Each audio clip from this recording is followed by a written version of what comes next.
Pada tanggal 23 Agustus di tahun 2010, sebuah bus terparkir di parkiran Rizal Park yang merupakan sebuah situs bersejarah terkenal di Filipina. Bus tersebut merupakan bus pariwisata yang berisi 20 turis dari Hong Kong yang sedang dibajak oleh seorang pria bernama Rolando Mendoza, seorang polisi terlatih yang dipecat karena kesalahan yang tidak pernah dia lakukan. Karena itu dia membajak bus tersebut untuk menuntut keadilan serta membersihkan namanya kembali. Rolando merupakan pria berusia 55 tahun, lulusan Sekolah Tinggi Kriminologi Filipina dengan gelar kriminolog. Sejak tahun 1981, Rolando bergabung dengan Kepolisian Nasional Filipina sebagai petugas patroli dan merintis karirnya hingga menjadi seorang kapten polisi. Selama karirnya, dia telah mendapatkan 17 penghargaan atas keberaniannya serta ketangguhannya menjadi polisi. Bahkan, rekan-rekannya mengabarkan dia sebagai pekerja keras dan baik hati. Rolando berhasil menggagalkan penyelundupan uang yang dilakukan oleh mantan presiden Filipina, yaitu Ferdinand Marcos. Saat itu, Rolando mengamankan 13 peti penuh uang yang kemudian disita dan diserahkan ke pihak berwenang. Dan kasus ini telah membuat Rolando dinyatakan sebagai salah satu dari 10 polisi terkemuka di Filipina oleh Yaikis Internasional di saat itu. Namun di tanggal 9 April 2008, seorang koki hotel bernama Christian mengaku dirinya ditangkap oleh Rolando dan beberapa petugas lain atas pelanggaran parkir. Christian pun menuduh polisi memasukkan sabu ke dalam mobilnya dan memaksa untuk menggunakan barang tersebut. Lalu polisi menuduhnya sebagai pecandu narkoba. Selain itu, Christian mengatakan bahwa polisi memeras uang darinya dan dia baru dibebaskan setelah temannya menebus dengan uang sebesar 20.000 peso. Laporan ini pun sampai ke kantor ombudsman yang memutuskan Rolando dan keempat petugas bersalah atas pelanggaran dalam jabatan mereka. Akhirnya ombudsman memerintahkan pemecatan terhadap Rolando dan membatalkan semua tunjangan yang dia dapatkan, termasuk tunjangan pensiun yang seharusnya bisa dia dapatkan dalam waktu 1 tahun lagi. Sebenarnya Dinas Dalam Negeri Filipina telah merekomendasikan kasus tersebut dibatalkan dikarenakan kurangnya bukti serta ketidakhadiran Christian dalam persidangan. Namun Rolando kemudian dipecat begitu saja dari kepolisian pada bulan Februari 2009 atas tuduhan pemerasan tanpa adanya pemeriksaan terlebih dahulu. Dan Rolando pun tidak diberi kesempatan untuk membela diri. Rolando sendiri sebenarnya sudah berkali-kali mengajukan banding ke ombudsman, tapi dia tidak pernah mendapatkan tanggapan. Hingga akhirnya dia membajak bus demi mendapatkan keadilan atas kasusnya. Dan peristiwa ini menarik perhatian media secara besar-besaran sehingga menjadi sorotan di seluruh dunia. Kepolisian pun segera terjun ke lapangan untuk menangani kasus pembajakan tersebut, dan mereka menugaskan Kolonel Orlando Yebra dan Mayor Romeo Salvador yang merupakan rekan dekat dari Rolando di kepolisian untuk bernegosiasi dengannya.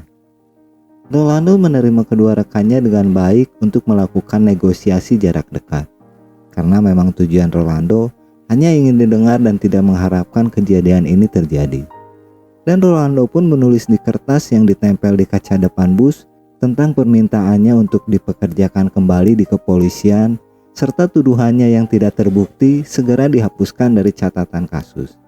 Serta dia berjanji akan menyerahkan diri jika tuntutannya dipenuhi. Mayor Romeo Salvador pun menyalin permintaan itu untuk ditunjukkan kepada atasannya. Dan saat itu juga Isko Moreno yang merupakan wakil wali kota segera pergi ke kantor ombudsman untuk mengabulkan permintaan Rolando. Tapi dalam pernyataan pers pertama, polisi tidak mengatakan apa yang diinginkan Rolando dalam negosiasi tersebut. Mereka hanya mengatakan bahwa proses negosiasi masih berlangsung. Di jam 11 siang, Rolando melihat berita di televisi yang berada di dalam bus, dan dia mengetahui situasi di luar bus melalui berita yang ada. Rolando merasa kesal karena citranya digambarkan sangat buruk dan jahat dalam berita.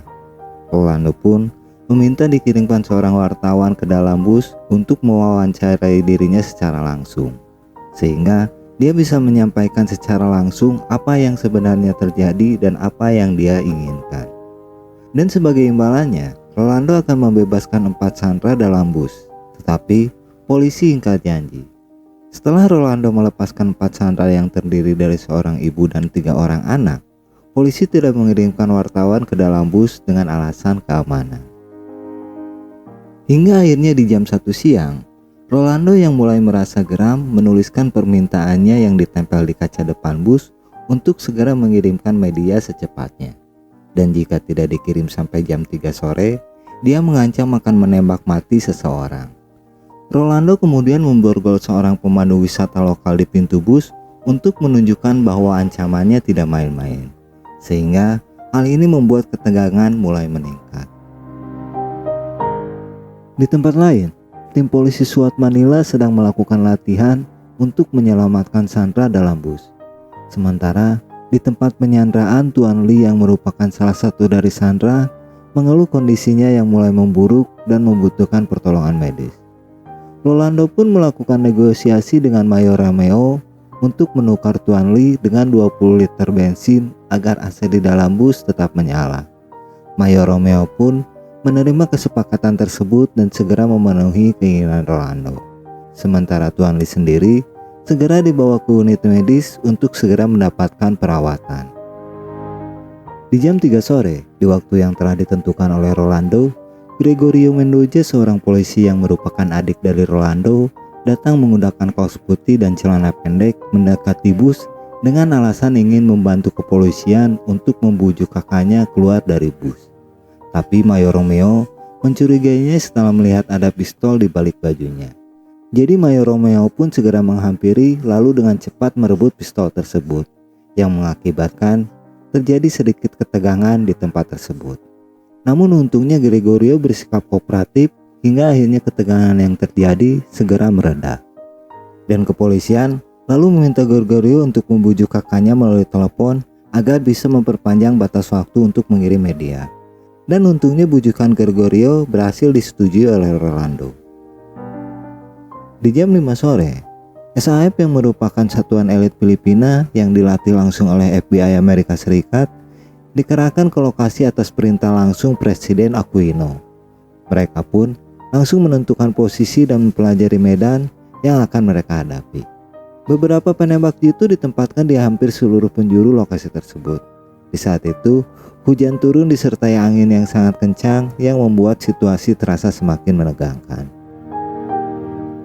Akhirnya di jam 6 sore, seorang jurnalis dari stasiun radio RMN terhubung dan melakukan wawancara eksklusif dengan Rolando dan disiarkan secara langsung. Seorang reporter pun bertanya kepada Rolando apa yang akan dilakukan jika ombudsman tidak memenuhi permintaannya. Tapi Rolando menjawab dengan yakin bahwa ombudsman tidak akan menolak tuntutannya karena semua dokumen yang ada menyatakan bahwa Rolando dituduh melakukan perbuatan yang tidak pernah dia lakukan. Tidak lama dari situ, surat keputusan dari ombudsman pun tiba di lokasi. Dan dengan segera, Mayor Romeo menyerahkan surat tersebut kepada Rolando.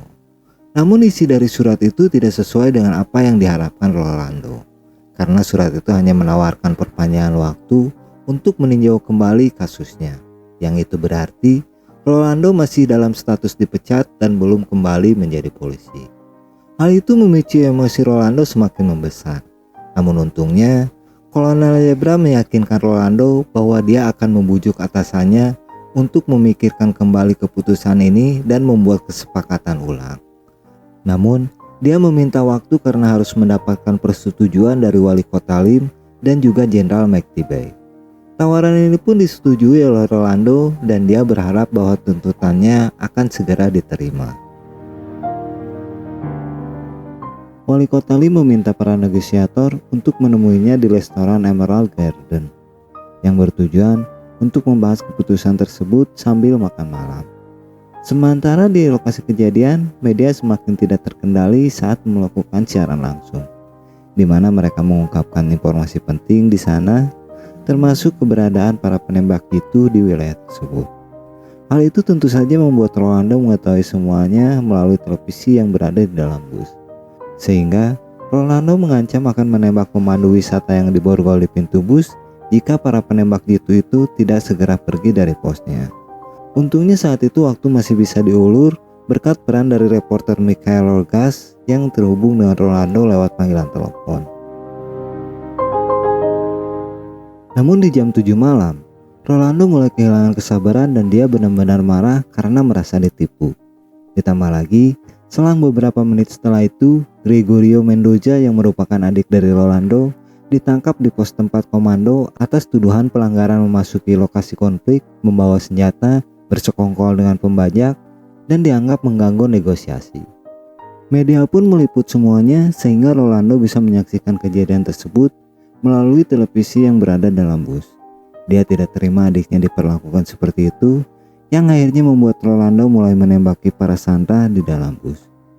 Untungnya dalam tragedi penembakan yang dilakukan Rolando tidak menewaskan semua sandera. Namun, mereka yang masih hidup berpura-pura sudah mati karena jika mereka bergerak, maka Rolando akan menembaki mereka kembali untuk memastikan bahwa semua sandera sudah tewas. Saat itu jurnalis Irwin Tupo berusaha mencari tim negosiasi yang tidak ada di lokasi sejak jam 4 sore. Di saat genting tersebut, akhirnya Irwin Tupo berhasil menghubungi salah satu kolonel yang segera menghubungi atasannya untuk mengabarkan situasi yang semakin memburuk.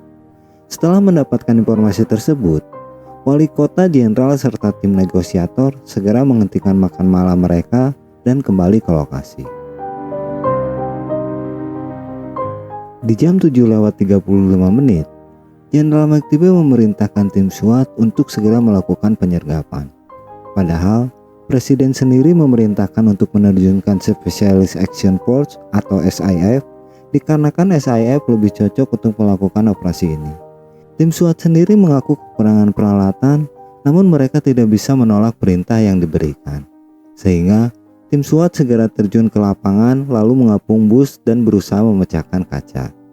Namun mereka terlihat kesulitan hingga akhirnya seseorang dari media memberikan saran untuk menggunakan pintu darurat bus di bagian belakang.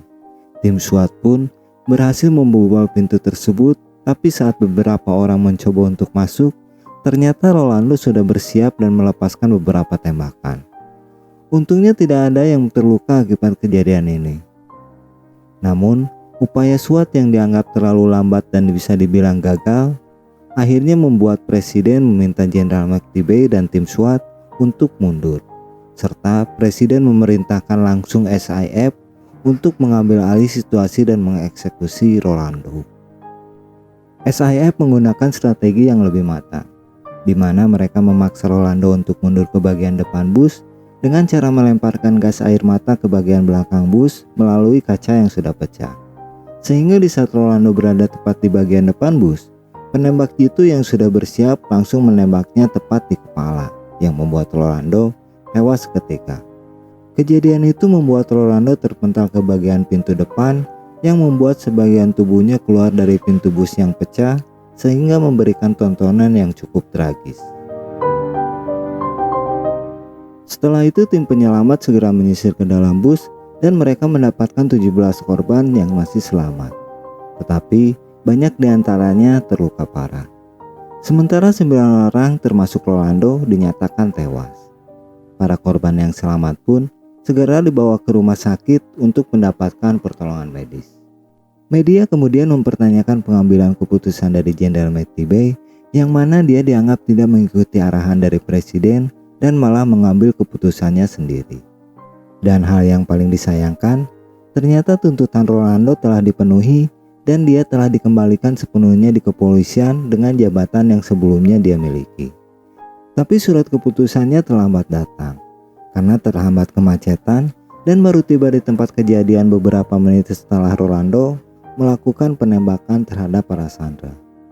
Mayor Romeo pun pada saat itu sudah mencoba menghubungi Rolando untuk menyampaikan kabar tersebut, tapi dia tidak dapat terhubung dengan Rolando, yang pada akhirnya kejadian tragis ini pun terjadi. Namun muncul sebuah pertanyaan, apakah ending dari kejadian ini akan berbeda jika saja para pejabat mau mendengarkan serta memberikan keputusan yang lebih cepat atas tuntutan Rolando, yang bisa saja akhirnya membuat para korban bisa semuanya selamat. Atau apakah kejadian itu tidak akan terjadi jika saja ombudsman memberikan keadilan pada Rolando serta mau mendengarkan pembelaannya sejak awal? Karena menurut kesaksian dari para korban yang menjadi sandera, Rolando sebenarnya merupakan orang yang baik.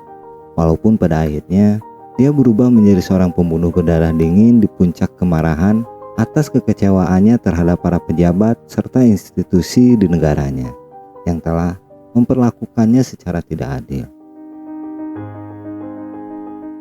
Pembajakan ini telah menyita perhatian internasional, serta membuat hubungan Tiongkok dan Filipina merenggang, di mana penyelidikan terpisah dilakukan oleh kedua belah pihak terhadap kasus tersebut, sehingga diketahui bahwa Ombudsman Emilio Gonzales diduga sebelumnya pernah meminta sejumlah uang kepada Rolando untuk mengurusi kasusnya, yang akhirnya Emilio Gonzales pun dipecat oleh Presiden Aquino.